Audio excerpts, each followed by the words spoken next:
Hi students, welcome to ESET portal. AP ESET 2025 counselling అయితే start అయిపోయింది.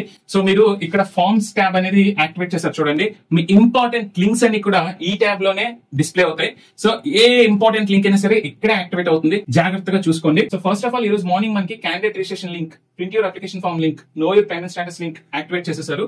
So ప్రతి student first చేయవలసిన పని ఏంటి అంటే క్యాండిడేట్ రిజిస్ట్రేషన్ చేసుకోవాలి. సో క్యాండిడేట్ రిజిస్ట్రేషన్ మీద ప్రెస్ చేయగానే మన క్యాండిడేట్ రిజిస్ట్రేషన్ మెనూ ఈ విధంగా ఓపెన్ అవుతుంది. మీ హాల్ టికెట్ ఇక్కడ పెట్టండి, మీ డేట్ ఆఫ్ బర్త్ ఇక్కడ ఎంటర్ చేయండి, సబ్మిట్ కొట్టంగానే మీ క్యాండిడేట్ రిజిస్ట్రేషన్ ఫామ్ ఓపెన్ అవుతుంది. క్యాండిడేట్ రిజిస్ట్రేషన్ ఫామ్ ఓపెన్ అవగానే కంగారు పెట్టి ఫిల్ చేసేయకుండా ఫస్ట్ మీరు చేయాల్సింది ఏంటి అంటే, సో ప్రతి ఫీల్డ్ లో మీ డేటా కరెక్ట్ గా ఉందా లేదో చూసుకోండి. క్యాండిడేట్ రిజిస్ట్రేషన్ ఫామ్ లో ఆల్రెడీ డిఫాల్ట్ గా మీ డేటా అంతా కూడా ఫిల్ చేసేసి ఉంటుంది. ఓకే, సో ప్రతి ఫీల్డ్ తీసుకోండి, మీ పర్సనల్ డీటెయిల్స్ ఫీల్డ్ తీయండి, ఇక్కడ ఏమైనా మిస్టేక్స్ ఉన్నాయో చెక్ చేసుకోండి. తర్వాత మీరు మీ క్యాస్ట్ సర్టిఫికేట్ ఎంటర్ చేయాలి, అది చేయొచ్చు. తర్వాత ఇన్కమ్ సర్టిఫికేట్ ఎంటర్ చేయాలి, చేయొచ్చు. నెక్స్ట్ మీ ఎడ్యుకేషనల్ డీటెయిల్స్ చెక్ చేసుకోవాలి, అక్కడ ఏమైనా మిస్టేక్స్ ఉన్నాయో చూసుకోండి. నెక్స్ట్ మీ స్టడీ డీటెయిల్స్ చెక్ చేసుకోండి. సో ఇవన్నీ ఫీల్డ్స్ లో కూడా మీ డేటా కరెక్ట్ గా ఉందా, మీరు ఏమైనా ఎడిట్ చేయాలా అనేది చెక్ చేసుకోండి. సో స్టూడెంట్స్ అందరికీ హెల్ప్ఫుల్ అవ్వాలని నేను ఆల్రెడీ ఒక detailed step by step video చేశాను. క్యాండిడేట్ రిజిస్ట్రేషన్ ఎలా చేసుకోవాలి, ఫీ పేమెంట్ ఎలా చేసుకోవాలని స్టెప్ బై స్టెప్ చెప్పా. మీరు ఆ వీడియో ఒకసారి చూడండి. ఆ వీడియో ఒక 10 minutes ఉంటుంది. ఆ వీడియో మొత్తం చూసి క్లారిటీ తెచ్చుకున్న తర్వాత ఈ క్యాండిడేట్ రిజిస్ట్రేషన్ ఫామ్ ఓపెన్ చేయండి. ఈ క్యాండిడేట్ రిజిస్ట్రేషన్ ఫామ్ ఓపెన్ చేసిన తర్వాత కూడా వెంటనే ఫిల్ చేయకుండా ప్రతి ఫీల్డ్ లో ఎక్కడెక్కడ మిస్టేక్స్ ఉన్నాయో కనిపెట్టండి. కనిపెట్టిన తర్వాత మాత్రమే మీరు క్యాండిడేట్ రిజిస్ట్రేషన్ ఫామ్ ఫిల్ చేయడం ట్రై చేయండి. అప్పుడు మీరు మిస్టేక్స్ చేయడానికి చాలా తక్కువ ఛాన్సెస్ ఉంటాయి. ఓకే, సో ఈ విధంగా ప్రతి ఫీల్డ్ జాగ్రత్తగా ఫిల్ చేసుకోండి. మన వీడియో పక్కన పెట్టుకోండి. ఓకే, ఈ క్యాండిడేట్ రిజిస్ట్రేషన్ ఫామ్ ఫిల్ చేసిన తర్వాత లాస్ట్ లో వెరిఫై అండ్ సబ్మిట్ ఉంటుంది. వెరిఫై అండ్ సబ్మిట్ చేసే ముందు ఒకసారి ప్రివ్యూ చూసుకోండి, ప్రతి ఫీల్డ్ కరెక్ట్ గా ఉన్నాయా లేదా అన్నది. ఒకవేళ మీరు ఇక్కడ ఎడిట్ చేసుకోకపోతే, మీరు ఏమైనా మిస్టేక్స్ చేస్తే మాత్రం it will cost your seat. ముందే చెప్తున్నా, క్యాండిడేట్ రిజిస్ట్రేషన్ లో ఎటువంటి మిస్టేక్స్ మాత్రం చేయొద్దు. ఎస్పెషల్లీ మీ లోకల్ స్టేటస్, మీ ఎడ్యుకేషనల్ డీటెయిల్స్, మీ ఈసెట్ ర్యాంక్, మీ క్యాస్ట్ లో అస్సలు మిస్టేక్స్ చేయొద్దు. మీరు ఈ ఫీల్డ్స్ లో మిస్టేక్స్ చేశారా, ఇక్కడ ప్రతి ఫీల్డ్ ఇంపార్టెంట్, ఇక్కడ ఈ ఫీల్డ్స్ లో మిస్టేక్స్ చేశారా మీ సీట్ మాత్రం తారుమారు అయిపోతుంది. So next candidate registration complete అవ్వగానే మీరు హెల్ప్ లైన్ సెంటర్ మెనూకి రీడైరెక్ట్ అవుతారు. అక్కడ ఆ మెనూలో మీరు nearest help line centre select చేసుకోండి. ఆ సెలెక్ట్ చేసుకున్న తర్వాత మీ ఫీ పేమెంట్ పేజ్ వెళ్ళిపోతారు. మీ ఫీ పేమెంట్ అనేది జాగ్రత్తగా కంప్లీట్ చేయండి. కంప్లీట్ ఇంటర్నెట్ కనెక్టివిటీ ఉన్న దగ్గర మాత్రమే మీరు ఫీ పేమెంట్ కంప్లీట్ చేయండి. ఫీ పేమెంట్ కంప్లీట్ చేసిన తర్వాత మీకు ఒక అక్నాలెడ్జ్‌మెంట్ వస్తుంది, ఫీ పేమెంట్ సక్సెస్ అని. ఈ అక్నాలెడ్జ్‌మెంట్ ని సేవ్ చేసి పెట్టుకోండి.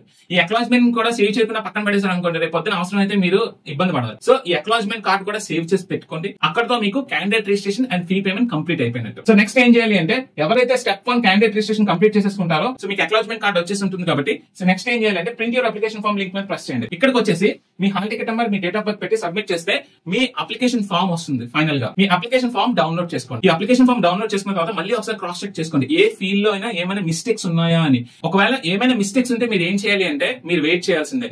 సో వెరిఫికేషన్ ఆఫీసర్ మీ డేటా వెరిఫై చేస్తున్నప్పుడు ఆ మిస్టేక్స్ కానీ కనిపెడితే మిమ్మల్ని మళ్ళీ ఆ డాక్యుమెంట్ ని అప్లోడ్ చేయమని అడుగుతారు. ఒకవేళ ఆ మిస్టేక్స్ ని కనిపెట్టలేకపోతే, మీకు తెలుసు కదా, మీరు హెల్ప్ లైన్ సెంటర్ కి వెళ్లి ఆ మిస్టేక్స్ ని రెక్టిఫై చేసుకోవాలి. సో వెరిఫికేషన్ ఆఫీసర్ ఒకవేళ మీ డేటాలో ఏమైనా మిస్టేక్స్ ని కనిపెడితే మీకు ఇక్కడ రీ అప్లోడ్ సర్టిఫికేట్స్ లింక్ యాక్టివేట్ చేస్తారు. ఓకే, వెరిఫికేషన్ స్టార్ట్ అయిన తర్వాత మనకి ఇక్కడ రీ అప్లోడ్ సర్టిఫికేట్స్ అనే లింక్ యాక్టివేట్ అవుతుంది.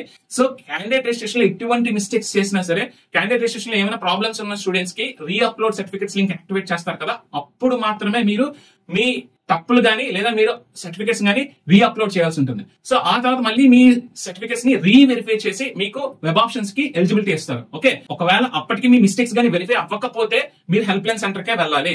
అంతవరకు ఎవరు కూడా హెల్ప్ లైన్ సెంటర్ కి వెళ్ళాల్సిన అవసరం ఉండదు. So step 2 print your application form ఎవరైతే కంప్లీట్ చేసుకుంటారో, step 3 know your payment status కి వెళ్ళాలి. ఇక్కడ know your payment status menu ఈ విధంగా ఓపెన్ అవుతుంది. Hall ticket number, date of birth enter చేసి సబ్మిట్ కొడితే మీ పేమెంట్ స్టేటస్ అనేది చూపిస్తుంది. మీ పేమెంట్ స్టేటస్ సక్సెస్ రావాలి. మీ పేమెంట్ స్టేటస్ నాట్ రిసీవ్డ్ లేదా అండర్ పెండింగ్ అని ఉంటే మీరు వెయిట్ చేయండి, 1-2 days వెయిట్ చేయండి. అది వెరిఫై అవ్వచ్చు, వెరిఫై అయ్యి సక్సెస్ రావచ్చు. ఓకే, సో ఎవరైతే know your payment status step కూడా కంప్లీట్ చేసేస్తారో, ఇక్కడతో మీ candidate registration cum fee payment complete అయిపోయినట్టు. సో ప్రతి స్టూడెంట్ ఈ 3 steps కంప్లీట్ చేసేసి వెయిట్ చేయాలి. సో వెరిఫికేషన్ ఆఫీసర్ మీ డేటా వెరిఫై చేసేసి మీకు వెబ్ ఆప్షన్ ఎంట్రీకి ఎలిజిబిలిటీ ఇస్తారు. ఒకవేళ ప్రాబ్లం ఉంటే రీ అప్లోడ్ సర్టిఫికేట్ అనే లింక్ యాక్టివేట్ చేస్తారు.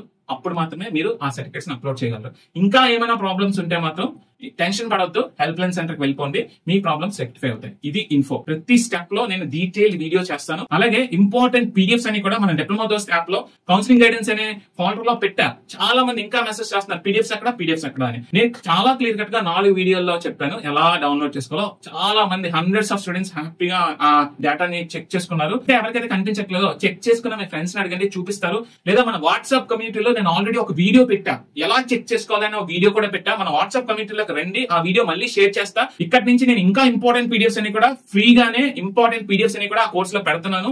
సో ఏ కాలేజ్ లో ఎన్ని సీట్స్ ఉన్నాయి, ఏ కాలేజ్ లో ఏ బ్రాంచెస్ ఉన్నాయి, ఓకే, లేటెస్ట్ ఇన్ఫర్మేషన్ పెడుతున్నాను. ఈసెట్ 2025 లో ఏ కాలేజ్ లో ఎన్ని సీట్స్ ఉన్నాయి, ఆ ఫీజు ఎంత, ఎన్ని బ్రాంచెస్ ఉన్నాయి, సో ఇవన్నీ డీటెయిల్స్ నేను పెడుతున్నాను. ఆ పీడిఎఫ్స్ అని అక్కడ దొరుకుతాయి. మీరు హ్యాపీగా డౌన్లోడ్ చేసుకొని మీ కౌన్సిలింగ్ ప్రాసెస్ అనేది కంప్లీట్ చేసుకోవచ్చు. ఓకే, మీకు ప్రతి స్టెప్ లో మీకు గైడ్ గా నేను ఉంటాను. ప్రతి స్టెప్ లో మీకు హెల్ప్ చేస్తాను, టైమ్లీ అప్డేట్స్ ఇస్తాను. మీరు చేయాల్సింది ఒకటే, కంటిన్యూస్ గా మా ఛానల్ ఫాలో అవ్వండి, మన డిప్లొమా దోస్త్ యాప్ డౌన్లోడ్ చేసుకోండి, అలాగే మా వాట్సాప్ టెలిగ్రామ్ కమ్యూనిటీస్ ని ఫాలో అవ్వండి.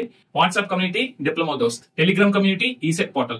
సో ఈ కమ్యూనిటీస్ మీరు ఫాలో అయితే up to date information, latest information మీకు దొరుకుతుంది. మీకు ఇంకా ఎటువంటి డౌట్స్ ఉన్నా మన కామెంట్ సెక్షన్ లో పోస్ట్ చేయండి. మీ డౌట్స్ నేను క్లారిఫై చేస్తాను. టైమ్లీ అప్డేట్స్ కోసం, లేటెస్ట్ ఇన్ఫర్మేషన్ కోసం, ఇంపార్టెంట్ ఇన్ఫో కోసం మా ఛానల్ కంటిన్యూస్ గా ఫాలో అవుతుందండి. Stay tune to ECET portal.